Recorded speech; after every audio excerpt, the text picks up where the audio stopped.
Hello, welcome back, my beautiful earbud coven. I'm excited today to have my dear and very cute friend with me, the wizard Tien Neo Emas is with me today. And I'm excited because we've been on the podcast before, but you are always creating. You are constantly in flow and answering that creative calling, I want to say. And among the things you've put into the world now is a book. Yes. So excited about it. I haven't gotten my copy yet because I live under a rock. So I need to get one because I'm excited about it. So tell me, Tien, about your book, please. Thank you so much. And I saw you last week too. I know, I had my books on me. I always have my books on me. but we were so And excited to happy. see each I other know we and were all the happy, people we happy were just hugging. hugging and squishing each other. And my book. Oh my God. My book is called 11 Steps for Your Magical Life. And for your sake, you get to see it here on video. Oh, I love it. It's got your artwork on the cover. I can always Yes. pick your artwork. So 11 Steps for Your Magical Life, subtitled Practical Real Life Wisdom of an OG Asian Trans Wizard. Love it. It is physically a booklet, which makes it so user-friendly. And, I've had a couple of people who love it because they can just put it in their fanny pack, put it in their purse. And of course, it's a great bedside reading for reminders, daily reminders. When you open the chapter, it is created in a way visual. I am a visual learner. I am a neurodivergent dyslexic person. And I am really grateful that I never ever went into that self comparing hatred place that for some reason a lot of people end up in. For me, I never did. I was like, oh, okay, I'm just like this. I think like that. Oh, okay.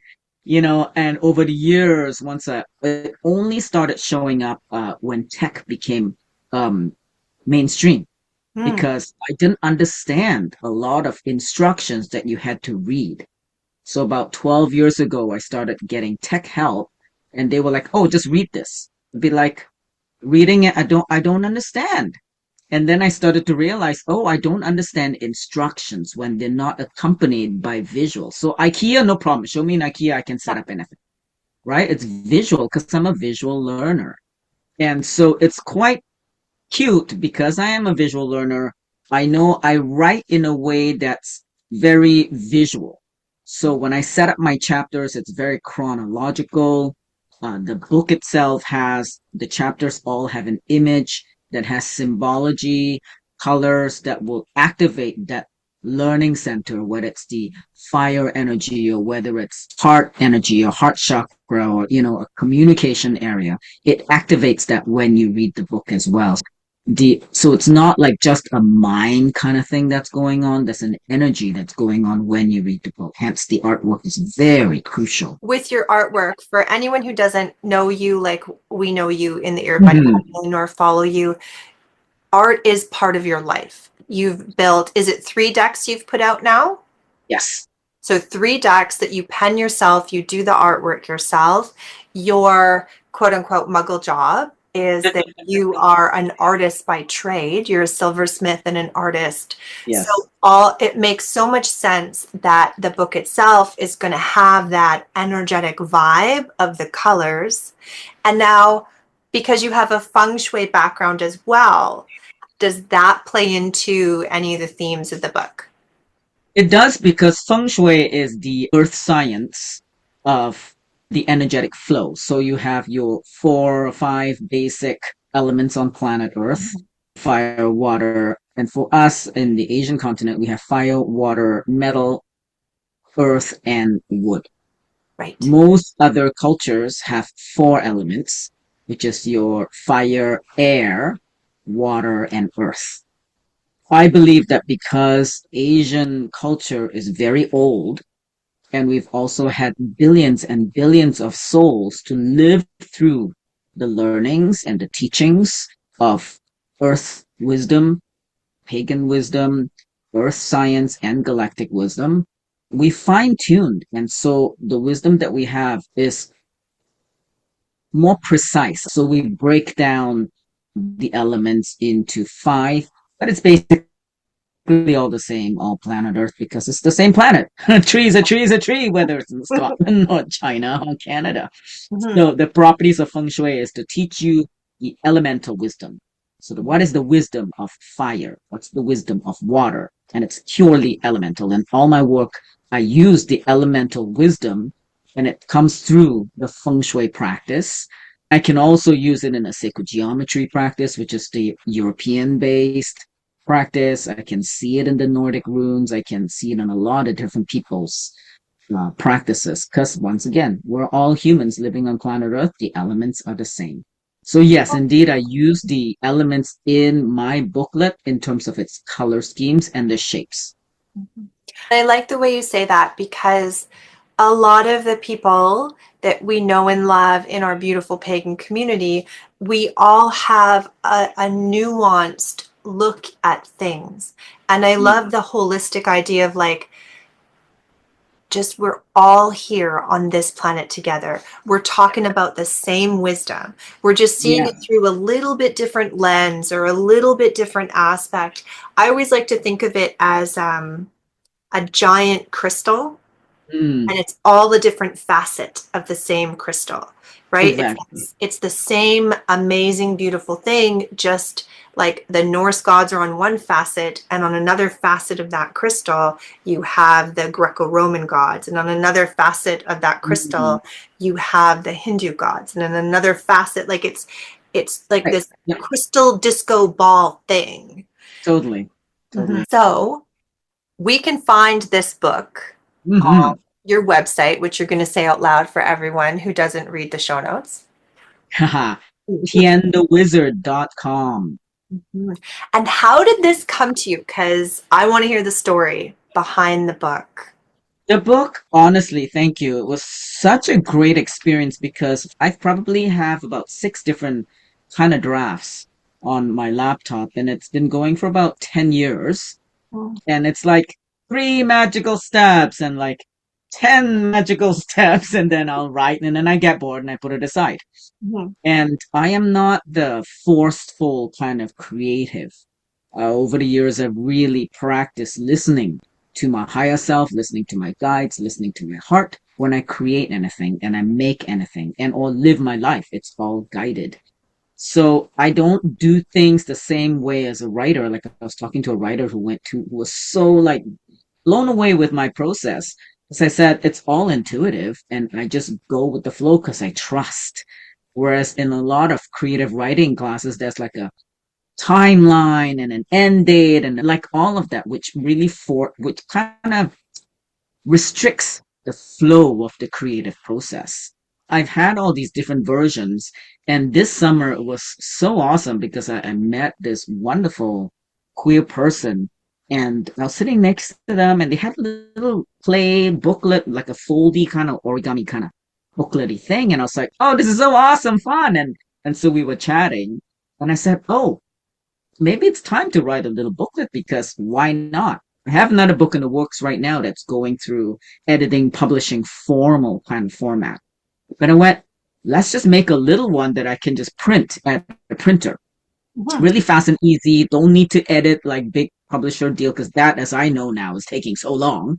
So whatever. Let's just do it myself. And because I have my own booth as a maker, as a vendor at events and markets. I have my own following. People all want some little bit of wisdom. They want something new to purchase when they meet me. So it's like I already have people who will readily purchase. So that's not a problem. So I had all the kind of like the practicalities all in place. because I knew, oh, it's starting to come. Something's going to happen. And the same with all my decks of cards, right? Something starts to show up. So with the book, like there would be a little wisdom that would come through. And I'd be like, oh, that's really awesome. I take note of it and I write it in my booklet, in my phone. And then I just carry on my way, right? Knowing that something will happen. And so little bits more wisdom came, little bit more wisdom came over the summer. And then by the time August came around, I was like, oh, I think you've got a bunch of notes here that could make a short little booklet. So I did the due diligence, checked out with the printer. Okay, I want this size. He gave me the format to do it at. And I was like, great. So that was all set up. And then I booked out an Airbnb for 3 nights. And that Love it. was it. That was it. I went there, and the first night I was at the spa, so I just chilled. And then the next morning, boom, I just started. And it was it was channeled guidance, as I knew that. So I set my intention. I had my prayer. I had my rocks and my candles out. And I talked to my guides. I said, okay, time to come in and take over. I'm your vessel.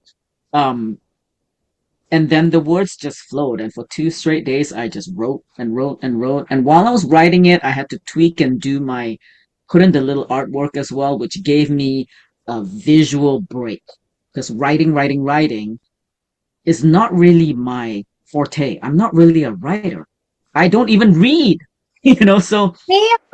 yeah. So I'm a writer in terms of channeled writings. And it is the language and the words and the style of Tien, the human, Mhm. but it isn't my creative expression. I only write things when I'm guided to write things, and it stuns people because they're like, you write really well. I'd be like, yeah, and it's not my thing. It's not like my passion. I love to make things. Mhm. I love building furniture. I love making jewelry. I love, whatever. But writing, it just comes through me and I See, enjoy I it. love writing.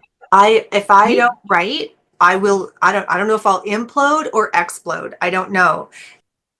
I always have a writing project on the go. I have never had the courage that you have to actually put it out in the world. I have had secret Instagram accounts that are only poetry.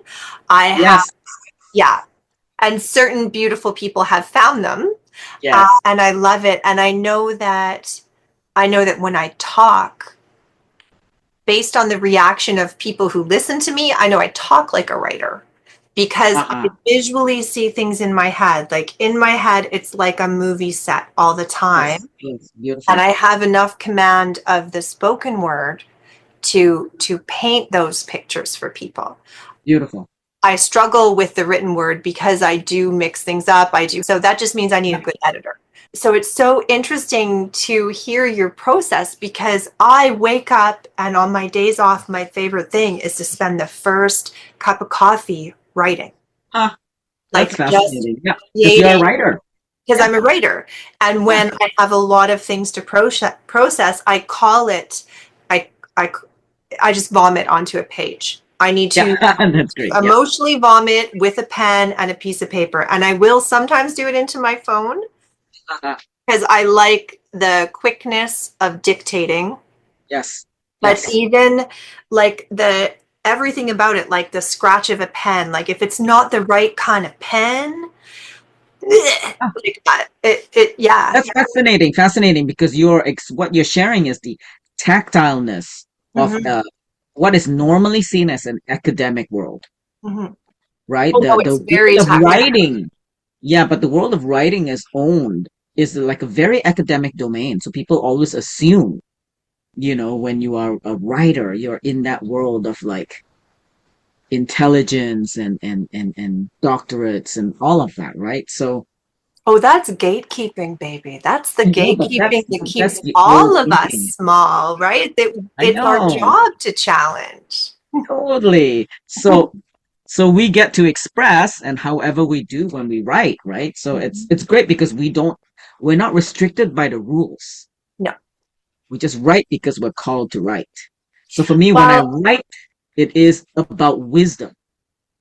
I will be honest, I do restrict myself. I will honestly say I am a chicken. I have not had the courage to put it into the world the way you have. I Right. have unfinished projects that should go to an editor. Okay. But again, if it was the right time, I wouldn't be able to sit on it. Sure. I And you think. will know. You're the Yeah. only one who knows, right? Yeah. Yeah. Yeah. Hmm. You channeled the book. Hmm. Just like, so would you say, and I'm going to say this because I know this story, and in the Earbud Coven, if you haven't heard it, go back and listen to the last episode with Tien about his beautiful deck, because that was a channeled work as well. Yes. Would you say it's like a parallel, like a similar process, Absolutely. different meaning? Absolutely similar process. And it's a really beautiful reminder to get ourselves out of the way. So, likened to all my decks, I knew something was coming. That was it. Just like with the book. I knew something's coming. I had had enough hits of images for the deck and for the book, the wisdom, the Mm. lessons, right? The chapter called acceptance or the chapter called smell the flowers or smell the stink. You know, they had enough of the wisdom already coming through. So I knew that there was information that wanted to come out. And then at some point, because I live very listening to guidance as a very self created human being or self created soul in a human being body on a planet that doesn't quite understand our breed at this point, the breed. And if you know me more, you would know why as a Mhm. pioneer on this planet. So, I am used to creating my own life. And I don't listen to a lot of all the rules and restrictions because none of them ever worked for me. And all of them disacknowledged and hated me, the systems on this planet. So because of that, I've had to grow and listen to my own guidance, my own higher guidance. So I'm very good at that. Because of that, then when the information came for the book, it was very clear. I had no idea what it was going to look like. Honestly, I had no idea. And then little hits like, oh, it'll be really great if one of my deck of cards, the artwork can go in there. I went, oh, yeah, yeah, that's fun. Okay, cool. So, number one is to really trust that there is information that wants to come out and the higher guidance will bring us through. That's number one, the trust. And I think the number two part, or more importantly, so, is to actually let go of how you think it should go. That is key.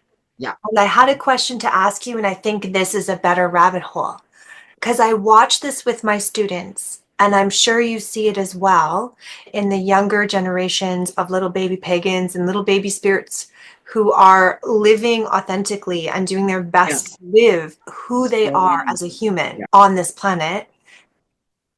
How do you get out of the way? Because we get in our own way all the time. Absolutely. Part of that I find is we either attach to the outcome Hmm. or we attach to what we think the process should look like. Yeah. So I want to hear from you. How do you detach from that? What are some of the ways? Because I know you're good at giving good, practical wizard advice. Hmm. So, how can a new person on this path who's struggling their most to trust in what they're getting, how do they know if they're attached to the outcome? How do they know if they're attaching to what it should look like instead of allowing the beauty that is waiting for them? Great question. How do we know? I'll backtrack one little bit to give context Yes, please. so that we get very clear what life actually is about. Mm.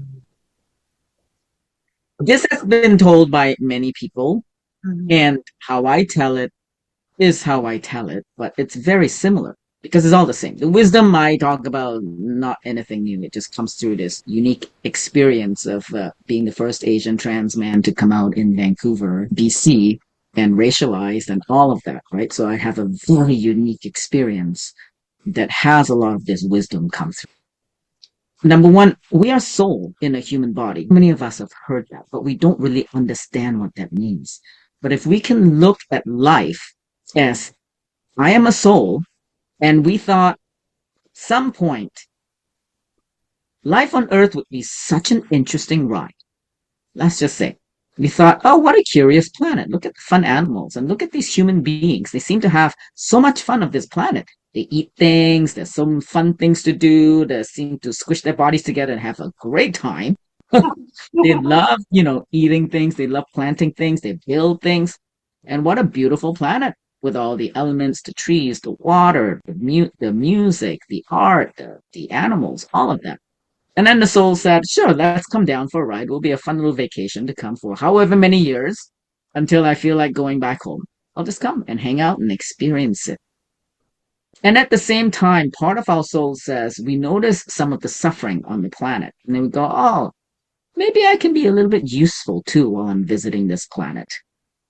Drop a little nuggets here and there, and maybe, that will help some people too, right? And then the soul comes down and says, okay, I'm going to have a good time. And then we come to the human existence, and then we get born, and for the first little bit, we're like ridiculously silly and connected to our souls, and we're happy and playful, and we trust everything. We're amazing creators. We think we're the best musicians in the world. We'll pull out a little wooden toy piano and plunk around stupid shit, and then we'll laugh because we think it's the best thing in the world that we made. And then at some point, we start listening to the Homo sapien brain that we all picked to come into. And one thing that we need to understand as souls in human body, and I talk about this in my book, hence you want to get my book, is that our souls came to occupy the mammal body called Homo sapien. We did not occupy the body of a ladybug, of a lizard, of a spider, or a quail. No, we occupying this breed that's a mammal called Homo sapien. And the Homo sapien has a very specific set of traits that allows it to live and survive and breed and pretty much just live. We have to understand this Homo sapien body that we live in. And the hardest time and the thing that causes the most suffering in most human beings is that they think they are stuck in a Homo sapien existence, and that the way they think about life is the only way to think about life that comes from survival and fear. Because they forget that we are actually soul. Yeah. And we happen to be driving this car on this amazing planet called Homo sapien. We forgot, I'm not the car. I'm just the driver of the car, and it behaves a certain way. So once we start to really understand our humanity, we have to understand our humanity and all the things it does, and the silly things, and the wonderful things, and the stupid shit that we do. And we do a lot of that. Oh, we do so much stupid shit, but most of the time, humans are hating the fact that we do stupid shit. Yeah. That's the secret that comes in. So I have a monk guide whom I channel, who's probably 1700s Buddhist. When I say he, it's simply the energy of the being, is very clear. Hence, I have a strong, strong foundation in Buddhism, and I use it as a very big teacher. But one of the biggest lessons, which is chapter 8, I believe, in my book called Maitri, it is a Buddhist philosophy, which is about loving your good, your bad, your ugly, and your pretty. And that is enlightenment. Because you no longer stop. You no longer hating all your silly things. You can love it. And when you love it so much, you're no longer resisting. You're no longer resisting the fact that, oh, I have a face that's kind of like really big nose, or, or my arm doesn't work, or I think silly things about myself. Oh, you go, oh my God, that's so funny. I'm thinking stupid things about myself. Or I'm thinking stupid shit about you. That's Tien's humanity. You wouldn't know because you think Tien is so awesome. No, Tien the human is an asshole. The things I think about people is horrible.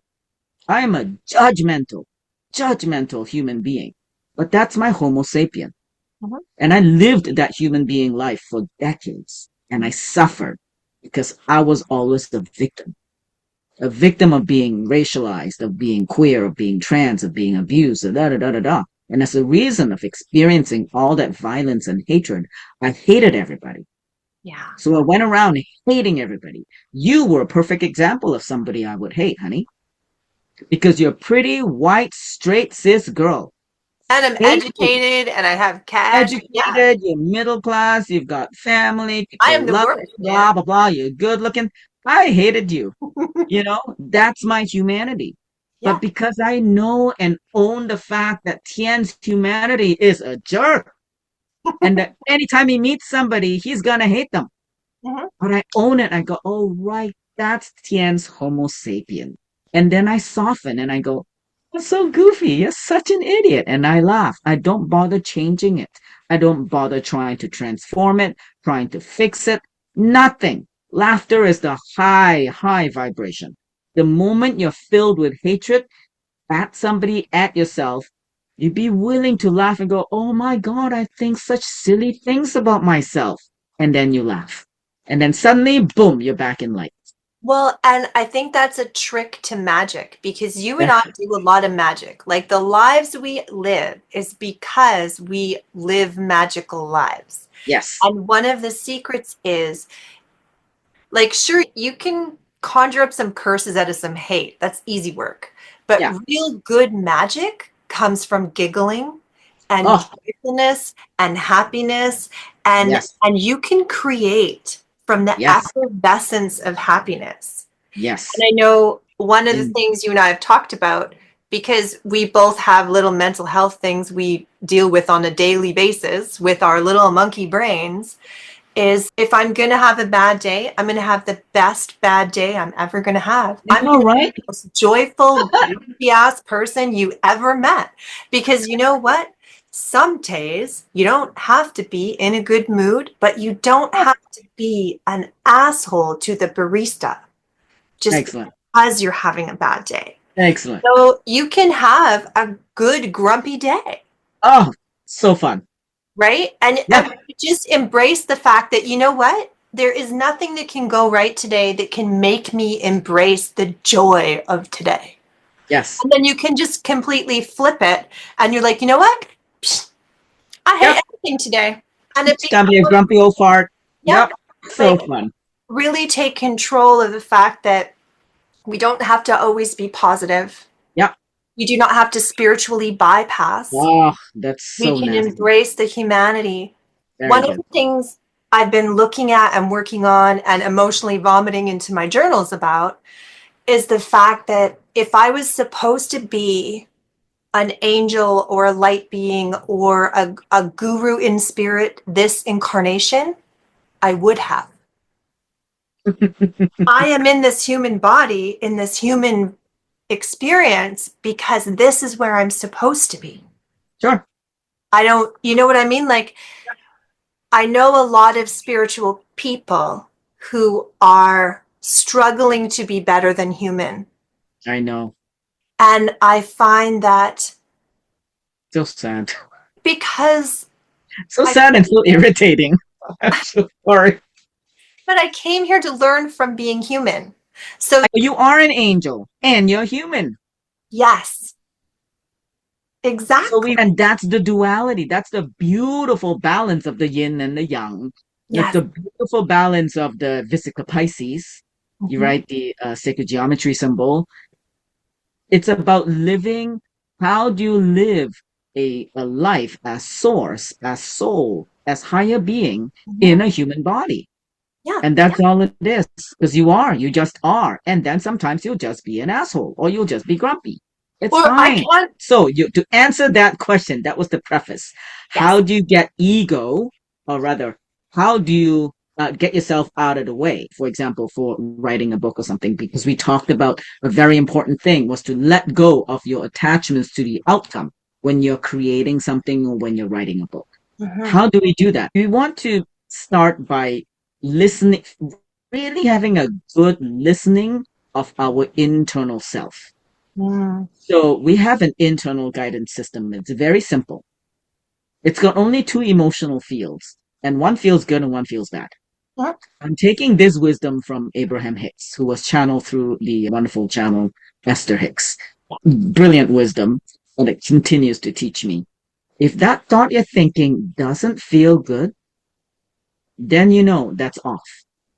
And we're not talking about an immediate thought like if you're not feeling good, you're not happy, someone dear to you just died. Yeah. Yeah. And you're feeling that immense grief. Absolutely honor it. We're not talking about thoughts and feelings like that. We're talking about perpetual, habitual thoughts, not based on reality. Okay, I think we need more detail about that. So, Yes, and that's where most people live in. I talk about that in my book as well. Okay. Most people are not being present and not being mindful. They live their life as though their thoughts is real and that's their reality. But really what they're doing is sitting there eating a croissant with a cup of tea. But so it, suddenly they're thinking about something and then they suddenly got angry. Hmm. When really you're just sitting here having a cup of tea, enjoying a croissant. Why are you thinking stupid shit? It's not happening. Right. So we're talking about the kind of thoughts like, I'm going to make something ridiculous up, but like, Yeah, no one will ever love me because I have bunions. yeah, that's so good. It's not ridiculous. It's been thought of. Exactly. And I know there are women eating croissants thinking that. Thinking I that right firsthand. now. Yeah. So that's a great access. At any moment we can start to fine tune the way we think and know that we have complete say about how we think. Because how you're thinking when you're eating that croissant and having that cup of tea is just thoughts. If we learn to be present and go, oh, I love this cup of tea and I love this croissant. It's so good. And yum, yum, yum, yum, yum, and be present, enjoying what you're eating, you get to practice being present.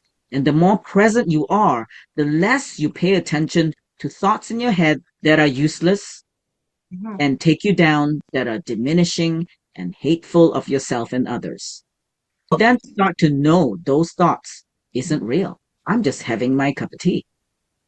This brings me around to the idea that it's all the same wisdom, right? Yes. So, because I practice stuff like that. Like I have intrusive thoughts that are not friendly. I have a practice where I don't suppress it, but I Yeah. go, oh, there's that thought.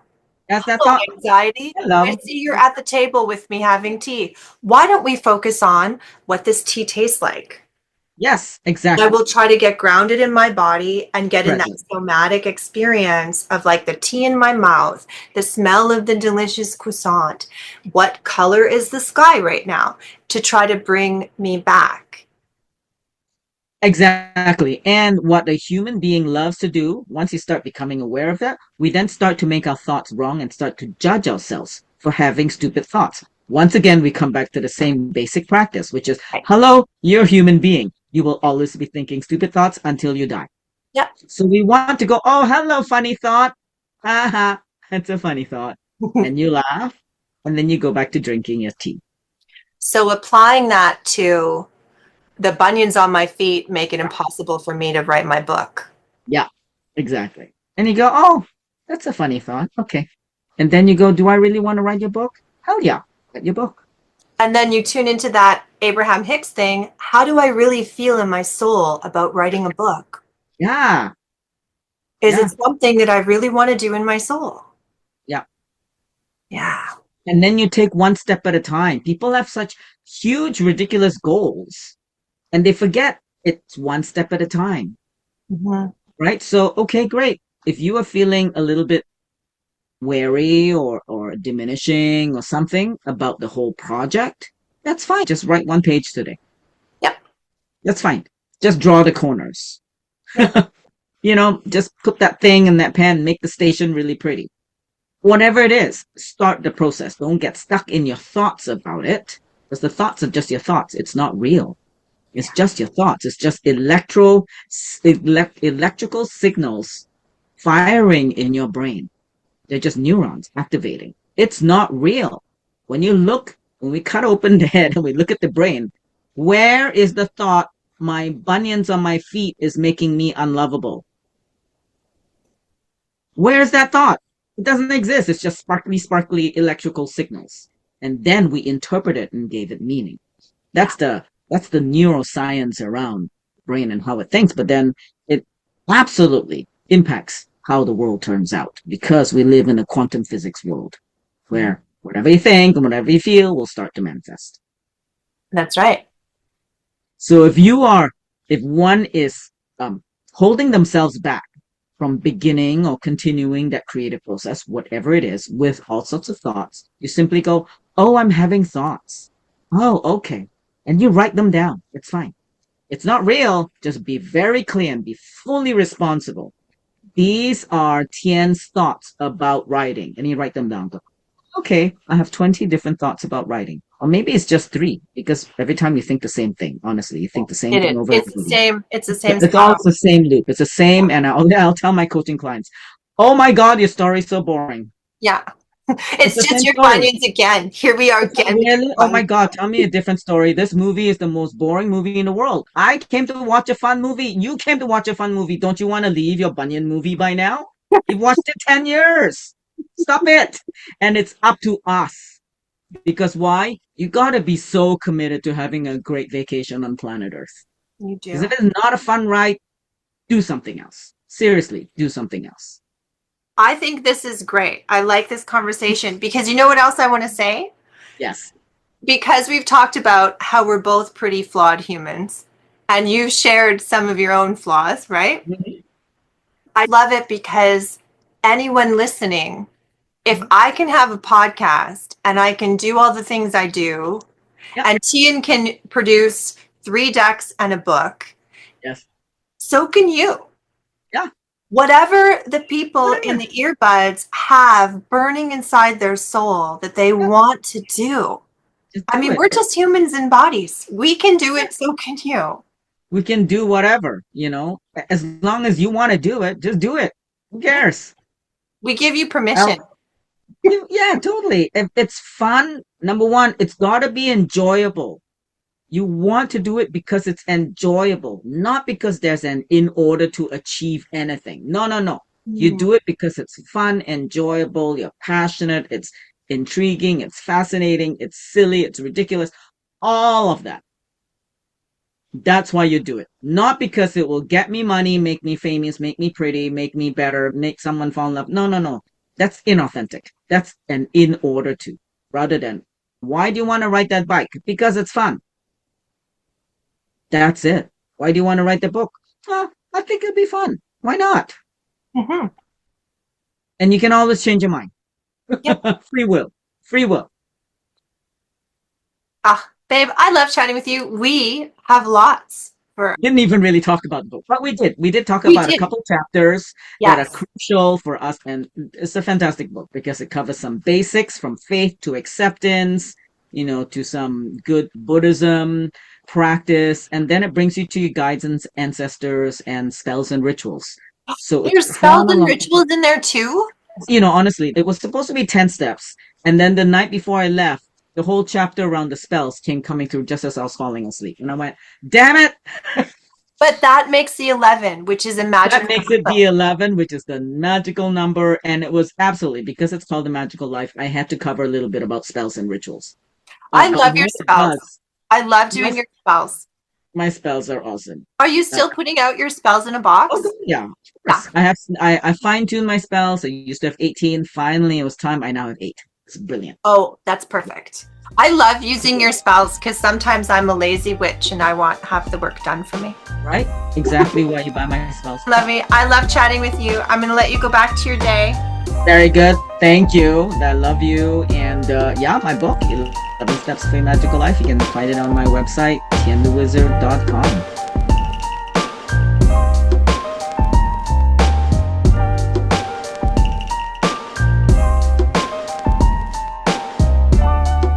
I'll turn off my phone. I'm going to Very good. my lighting one more time. We are present.